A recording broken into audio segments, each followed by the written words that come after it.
I've had a lot of requests from my ogbono soup video on how I made my cabbage fufu, and that's why I thought about bringing it on today. Hi everyone and welcome back. For this video, we'll be using a medium-sized cabbage. I just cut it into halves like that, and I'll go ahead to cut it into smaller chunks. Shout out to Camila Sanders, watching from Detroit. Thank you so much for loving my videos. I appreciate it. Please let me know where you're watching from so that I can give you a shout out in my next video. That was done, and I just added that into a bowl, and I did the half of it too, the same way I did the first one. Next, I went ahead to wash it. After washing, I just transferred that into my blender like that to blend. Now I'll be using 2 cups of oatmeal for that medium-sized cabbage, and what this oatmeal does to it is it binds it together. You know, cabbage is vegetables and it cannot just be made by itself.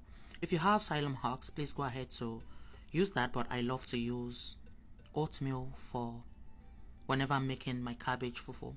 So I blended that, and this is how it is looking. So this is gonna be based on your discretion. If you want it really hard, do not add a lot of water. If you want it loose like I do, just add water as much as you want it, okay? So I just gave it a stir like that. After transferring it into my pot, I kept on turning it like that so that it doesn't form a ball. And this is how beautiful it is looking. So make sure you just keep your hands on it, okay? Yeah. And make sure you're cooking this on medium-low heat. You know we have to eat healthy, right? Yeah. You know, cabbage is loaded with nutrients. It helps reduce the risk of heart disease. And you know how much nutrients the oatmeal contains as well. It's so full of fiber and it is so healthy. This is how it is going to be looking. If you want it harder, you can go ahead to add some more oats powder or leave it until it cools off. It tends to become harder when it cools off. It came out really good and it was so easy to make. You don't even need a lot of energy to make this. It was so delicious. It has a very nice a kind of tingling sweet taste that make me love it 100%. I served it into my little bowls like this, so that way I don't get carried away to eat more.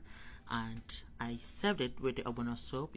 I'm gonna be leaving a link of that soup in the caption below. I hope you enjoy watching this. Thank you so much for watching, and I'll see you guys right in my next one. Bye.